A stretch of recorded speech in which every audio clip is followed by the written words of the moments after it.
सकती हैं. हमारे साथ इन कॉन्वर्सेशन जो डॉक्टर हैं जिन्होंने हमें ज्वाइन किया है, doctor Umar Butt, he is a orthopaedic surgeon. इनकी जनाब स्पेशलिटी ये है कि ये इंग्लैंड से अपनी तालीम मुकम्मल करके आए हैं. वहाँ का सारा एक जो सिस्टम या जो निज़ाम है उसको भी पाकिस्तान में इंट्रोड्यूस करवा रहे हैं. बहुत अच्छा ज़बरदस्त काम भी करें. इनसे हम जनाब सारी गुफ्तगू करेंगे. Welcome and thank you so much sir, आपने टाइम निकाला हमारे प्रोग्राम के लिए. Thank you very much. सबसे पहले मैं कुछ मेन कॉजेज़ पर बात करना चाहती हूँ हड्डियों की कमज़ोरी से मुतल्लिक. देखिए, एक चीज़ होती है कि एक बच्चा पैदा हुआ एक ऐसे डिजीज़ के साथ जिसके अंदर उसको हड्डियों की प्रॉब्लम होने का ख़तरा है, जिस तरह रिकेट्स हो गया, जिस तरह डेफिशिएंसी ऑफ कोई ऑटो इम्यून डिजीज़ हो गई. और एक होता है जो कॉमन है, जो हम ज़्यादातर लोग अपनी एल्डरली में देखते हैं, उसको डिवाइड किया जाता है दो हिस्सों में. एक कहलाता है ऑस्टियोपोरोसिस और एक कहलाता है ऑस्टियोआर्थराइटिस.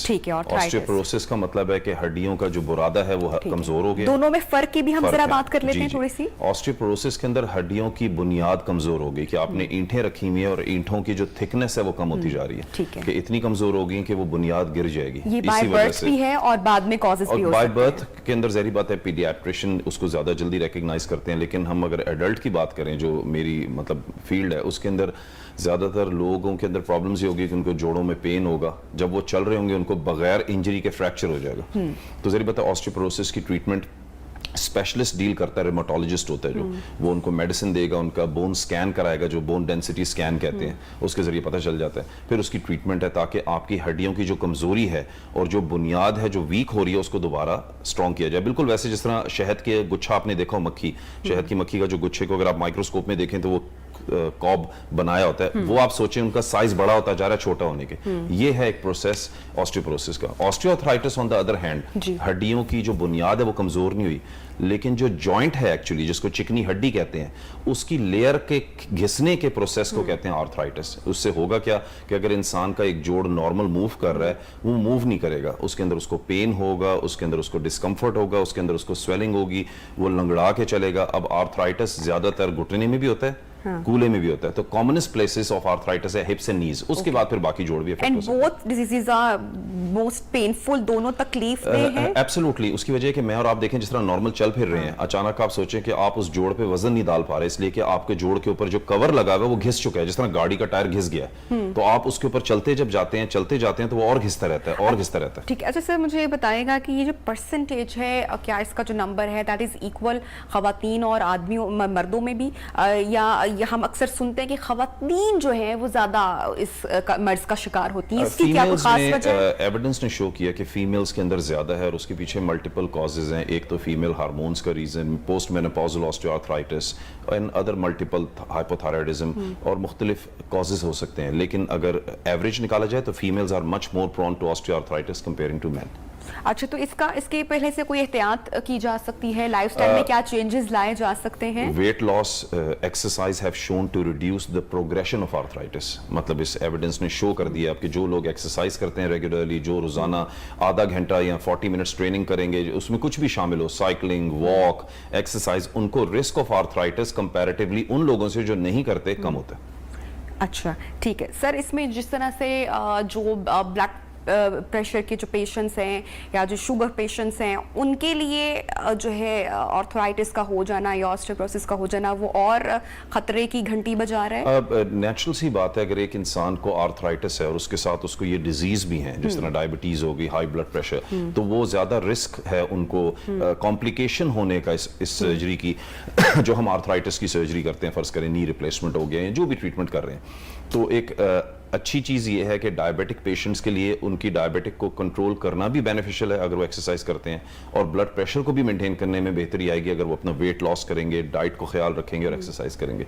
लेकिन ये कि मेजॉरिटी पेशेंट्स जो मेरे पास ट्रीटमेंट कराने आते हैं, they all have, most of them, elderly की मैं बात करूं, over 60, they have diabetes and high blood pressure. उनके लिए ज्यादा ये कॉमन होता है. और we do treat them, we have a system in place in which we check them first. हम उनको देखते हैं, एग्जामिनेशन होती है, हमारी मेडिकल टीम और एक्सपर्ट्स उनको चेक करते हैं, and the treatment is quite straight forward because जो पेशेंट्स कंट्रोल डायबिटीज होती है, जिनके और कंट्रोल ब्लड प्रेशर होता है, उनकी ट्रीटमेंट वैसी होती है जिस तरह बगैर डायबिटीज के जो पेशेंट हैं. तो सर ये ओवर द नाइट तो डेवलप नहीं होता ऑब्वियसली, इसके पीछे यकीनी तौर पे कुछ ऐसी कोताहियां या गलतियां होती हैं जाती हैं जो हम मुसलसल हमारे लाइफ स्टाइल में कर रहे होते हैं या बेहतरी नहीं लेकर आ रहे होते हैं, तो पहला सिम्टम बॉडी क्या आपको इंडिकेशन क्या देगी? पहले आपने डिसाइड ये करना है कि आर्थराइटिस का कॉज क्या था। एक होता है ट्रॉमेटिक कि हड्डी टूटी और उसकी वजह से वो जोड़ खराब हो गया, और एक होता है नॉन ट्रॉमेटिक कि बगैर ट्रॉमा के नेचुरल हिस्ट्री ने एज से रिलेटेड आहिस्ता आहिस्ता जोड़ को खराब कर दिया। कॉमनेस्ट सिम्टम्स पेशेंट का होगा पेन। सबसे पहला सिम्टम्स पेशेंट बताता है कि मुझे रात में दर्द होता है, माइल्ड पेन कि मैं रात में उठता हूँ, मुझे रात में नींद में मेरे घुटनों में दर्द होता है, मेरे नमाज पढ़ते हुए अक्सर लोगों को, खास तौर पे नमाज पढ़ते हुए, इसलिए कि हमारे कल्चर के अंदर नीलिंग करना कॉमन है। सेकंड सिम्टम्स के अंदर मोबिलिटी इफेक्ट होती है कि इंसान चलता है तो जो एक आदमी पहले चलता था 5 किलोमीटर 6 किलोमीटर, वो ज्यादा से ज्यादा 15 मिनट या 5 मिनट चल पाता है। Third symptom restriction of movement के मतलब वो जोड़ जो पूरा बेंड और सीधा होता था वो बेंडिंग और सीधा होना उसका कम होने लग जाता है। और फिर आपको जरूरी बात है स्पेशलिस्ट को दिखाना जरूरी है ताकि वो उसके एक्सरे करके या एमआरआई स्कैन करके इसको आइडेंटिफाई करें। ठीक है सर, बोन स्ट्रेंथन के लिए क्या टिप्स देना चाहेंगे जो लोग जिनकी फैमिली हिस्ट्री भी रह चुकी है, उनको आप क्या कहेंगे? देखिए हमारे मुल्क में हमेशा से एक चीज़ का बड़ा फुकदान रहा है और वो ये है कि हम लोग डायग्नोसिस को इस्टेब्लिश नहीं करते और उससे पहले ट्रीटमेंट ख़ानदान वाले कर लेते हैं। और डायग्नोसिस को इस्टेब्लिश करने के लिए आपको सबसे पहले रूट कॉज को देखना है कि रीज़न क्या है। मेरे पास अक्सर पेशेंट आके क्वेश्चन करते हैं कि सर हमें हड्डी को स्ट्रॉन्ग करने के लिए मेडिसिन दे दें, तो मैं उनको कहता हूँ आप कैसे बता सकते हो कि आपकी हड्डियाँ कमज़ोर हैं? तो सबसे पहले हमें डायग्नोसिस लगाना है और उसके लिए आपको स्पेशलिस्ट को देखना पड़ेगा या रिमेटोलॉजिस्ट को या ऑर्थोपेडिक सर्जन को कि रूट कॉज क्या है। जब आपको रूट कॉज पता चल जाए तब आप उसको ट्रीट कर सकते हैं। इसलिए हमारे यहाँ विटामिन डी की बहुत ज़्यादा डेफिशिएंसी होती है, कभी कभी यूरिक एसिड बहुत हाई होता है। तो अगर आप किसी पेशेंट्स को विटामिन डी की डेफिशिएंसी नहीं है और विटामिन डी की टैबलेट देने लग जाएंगे तो लॉन्ग टर्म में टॉक्सिसिटी की वजह से उनको प्रॉब्लम्स हो सकती है। तो मैं हमेशा यही रिकमेंड करता हूँ कि अगर आपको कोई फीलिंग हो रही है कि मेरे जोड़ों में दर्द है तो आप स्पेशलिस्ट को दिखाएं इससे पहले कि हम अब अगर हम बात करें कि वैसे अपने आप को हेल्दी रखने का क्या ऑप्शंस हैं, तो एक्सरसाइज करना, हेल्दी खुराक खाना, टाइम पर सोना, ये चीजें आप करेंगे तो वैसे भी you keep yourself very healthy and in good shape. अच्छा, आपने बताया कि बॉडी जब सबसे पहले इंडिकेट करती है तो रात में या नमाज पढ़ते वक्त जो है जोड़ों में तकलीफ, हल्का एहसास उसका होता है, तो अगर इसको उसी वक्त सीरियस लिया जाए या इसके क्योर की तरफ जाया जाए तो बेहतर है कि हम ज्यादा नुकसान नहीं उठा पाएंगे और इसका इलाज जो है वो बेहतर होगा? जी, this is very important question. अगर आप किसी भी प्रॉब्लम को स्टार्ट में पिक कर लेंगे तो आप उसको उस एक्सट्रीम पे ले जाने से या तो डिले कर देंगे या स्टॉप कर देंगे। और अब हमारे पास वो एडवांसमेंट आ गई है दुनिया के अंदर पिछले 5-8 साल में डेवलप कंट्रीज़ के अंदर कि हम पेशेंट्स को सर्जरी से पहले बगैर सर्जरी के ट्रीट करते हैं, जिसके अंदर बायोलॉजिकल ट्रीटमेंट अब ज़्यादा एडवांस है। अब एक इंसान के जोड़ ख़राब होना शुरू हुए हैं तो उसके अंदर सर्जरी की ज़रूरत नहीं है। उसके अंदर आप पेशेंट की लाइफस्टाइल मॉडिफिकेशन, फिजियोथेरेपी और स्टेम सेल जो आज के दौर के अंदर जिसके अंदर आपकी अपनी बॉडी से वो सेल्स निकाले जाएं जो आपके कार्टिलेज को और आपके जोड़ को ठीक करते हैं, वो इंजेक्ट किए जाते हैं, जिसका कॉमन एक नेम पाकिस्तान के अंदर जो हेयर ट्रांसप्लांट में भी यूज होता है PRP है, जिसको कहते हैं प्लेटलेट रिच प्लाज्मा। लेकिन इसके बहुत सारे और भी ब्रांचेस हैं जिस तरह मीजनकाइमल स्टेम सेल है, लिपोजेम है, मतलब फैट से लेना। लेकिन कॉमनेस्ट जो ऑप्शन है वो है PRP। आपने ब्लड लिया, ब्लड में से वो चीज़ें एक्सट्रैक्ट की जिसको प्लेटलेट्स कहते हैं।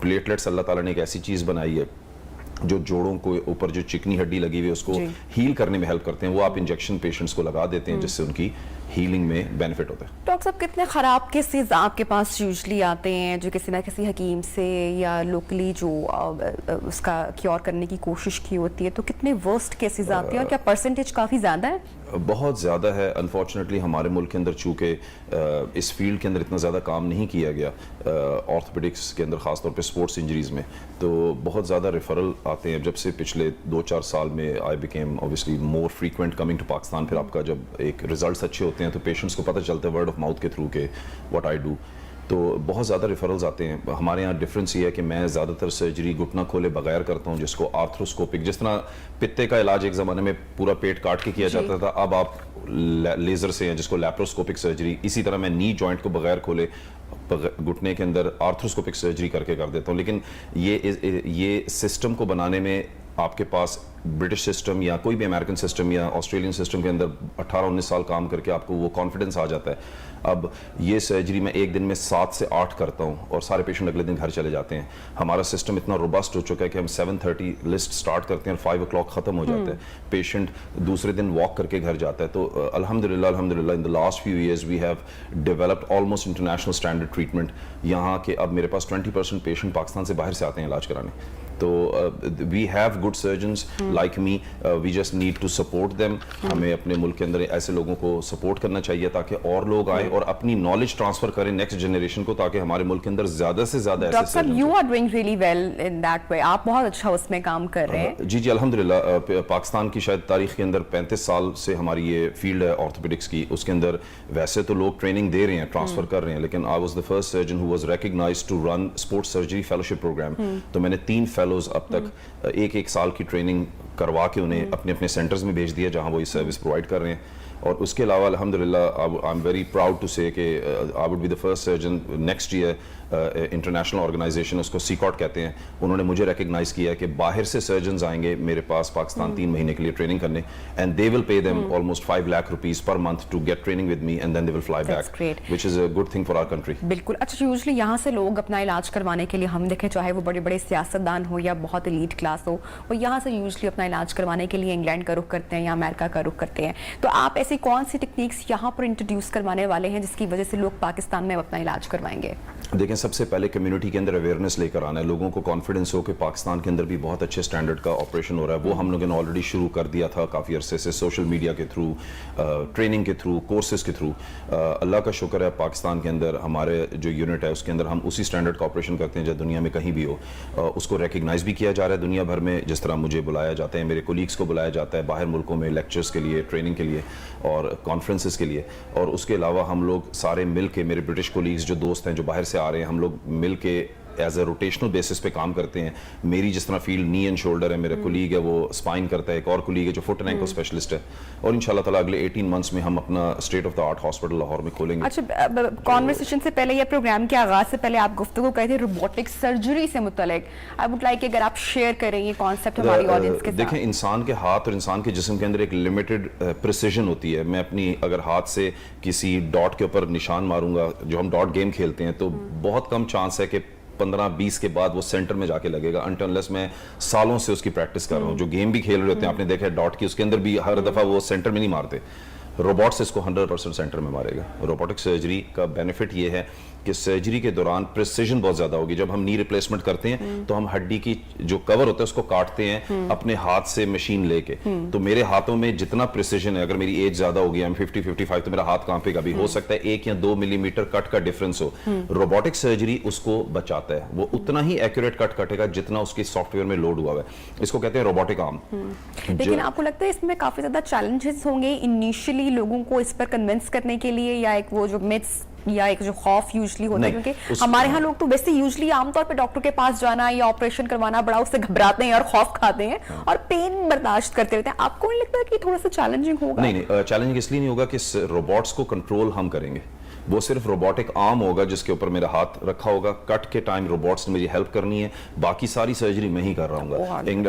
انڈیا کے اندر آپ حیران ہوں گے کہ 100 روبوٹس ہیں, انگلینڈ کے اندر شاید 200 ہیں, آسٹریلیا میں 200 ہیں, پاکستان میں ایک بھی نہیں ہے. تو we are working on it, اور انشاءاللہ تعالیٰ when we will be building up our center, I am talking with the companies, so we will be probably the first center inshallah who will bring the robots in Pakistan. انشاءاللہ. Doctor عمر ہمیں تھوڑا سا sports injury کے بارے میں بتائے گا, کون کون سے چیلنجز درپیش تھے اور اس میں کیا کیا بھی چینجز آپ؟ جب میں آیا تھا نیا تو پاکستان میں اسپورٹس انجریز کے اوپر کوئی لوگ زیادہ کام کر نہیں رہے تھے. اسپورٹس انجریز کیا ہیں کہ ایک لڑکا کرکٹ کھیل رہا ہے محلے میں, ایک پروفیشنل گیم کھیل رہا ہے اور اس کی نی کو جھٹکا لگا اور اس کے نی کے اندر جو لیگمنٹس ہوتے ہیں وہ ڈیمیج ہو گئے.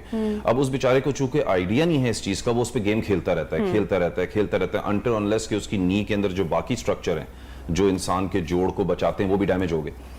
تو آہستہ آہستہ اس سسٹم کو اتنا اسٹرانگ کر دیا کہ اب نالج اتنی زیادہ ہو چکی ہے میڈیا پہ بھی, اور نالج اتنی زیادہ ہو گئی ہے انٹرنیٹ پہ بھی کہ لڑکے گوگل میں سرچ کرتے ہیں ACL انجری, ان کو پتہ چل جاتا ہے کیا. تو اب الحمدللہ we treat our patient very fast. وہ آتے ہیں, ہم ان کو ٹریٹ کرتے ہیں اور وہ دوبارہ اسی فٹنس پہ جا کے گیم کھیلتے ہیں جس طرح پہلے کھیلتے تھے. اگر ایک لڑکا پروفیشنل فٹ بال کھیل رہا تھا وہ دوبارہ فٹ بال کھیلتا ہے, اگر ایک پروفیشنل کرکٹ کھیلتا تھا وہ دوبارہ کرکٹ کھیل رہا ہے. اسی طرح آپ نے سنا ہوگا لڑکوں کے کندھے نکل جاتے ہیں, ڈسلوکیٹ ہو جاتے ہیں. پاکستان کے اندر کامن ہے کہ اس کو کندھا کھول کے لوہے کے سکرو لگاتے ہیں. ہم لوگ اب یہی سرجری سے 2 سوراخ سے کر دیتے ہیں. पेशेंट का सुबह में इतना advance हो चुका इतनी है। एडवांस हो चुकी है कि हम सिर्फ पेशेंट को सुबह में सर्जरी करते हैं, शाम में वो घर होता है। इसको कहते हैं आर्थ्रोस्कोपिक शोल्डर स्टेबलाइजेशन। और इसी तरह अगर किसी इंसान के कंधे के जो फट्टे हैं वो टूट जाते हैं, जिससे वो हाथ उठा नहीं सकता, ये भी बगैर कंधा खोले हम रिपेयर कर देते हैं। उसका बेनिफिट क्या है? पेशेंट को पेन कम होता है, पेशेंट रिकवर जल्दी होता है, पेशेंट को फिटनेस बहुत जल्दी, और सबसे इंपॉर्टेंट है कि उसका आउटकम जो है, रिजल्ट्स बहुत अच्छे हैं। तो ये चीज इंग्लैंड में और यूएसए में पिछले 50 साल से हो रही है। पाकिस्तान लैग कर रहा था, अब आहिस्ता आहिस्ता लोगों में उसमें अवेयरनेस होने की वजह से यंग लड़कों के अंदर ये एंथुसियाज्म आ गया कि हमने भी सीखना है। वो सीख भी रहे हैं, वो जा भी रहे हैं, और हम भी उनकी हेल्प कर रहे हैं इसकी ट्रेनिंग करने में। ठीक है डॉक्टर उमर, लास्ट कमेंट में आपसे लूंगी कि हम अपने लाइफस्टाइल में हमें कौन कौन सी तब्दीलियां लाने की जरूरत है। देखें, सबसे पहले आप लोगों ने अपनी हेल्थ को इस तरह लेना है कि आज के दौर के अंदर लोगों को ये समझना चाहिए कि जिंदगी स्मार्ट लाइफ गुजारनी है, रिच लाइफ नहीं गुजारनी। इंग्लैंड के अंदर उन लोगों ने इस चीज को समझ लिया था कि हमने अमीर जिंदगी नहीं गुजारनी, हमने हेल्दी जिंदगी गुजारनी है। हमारे यहाँ लोग जब 60 साल के होते हैं उनको हम बिस्तर पे लटा देते हैं। इंग्लैंड में जब 60 साल के होते हैं तो 80 साल तक एंजॉय करते हैं लाइफ को। तो सबसे इंपॉर्टेंट है ये जहन में बिठा लेना कि we need to live a smart life. Smart life क्या होती है? हेल्दी रहना है, एक्सरसाइज करना है, फिटनेस पे अपने आप को मेंटेन रखना है, ताकि जब आप रिटायर हों तो असल एंजॉय अपनी लाइफ को तब स्टार्ट करें। Thank you so much doctor Umar, आपने टाइम निकाला जनाब। इसके साथ ही प्रोग्राम का वक्त खत्म हो रहा है। इंशाल्लाह कल होगी आपसे मुलाकात कुछ नए सेगमेंट्स और कुछ नए मेहमानों के साथ। अपना तब तक बहुत सारा ख्याल रखिएगा। अल्लाह हाफिज।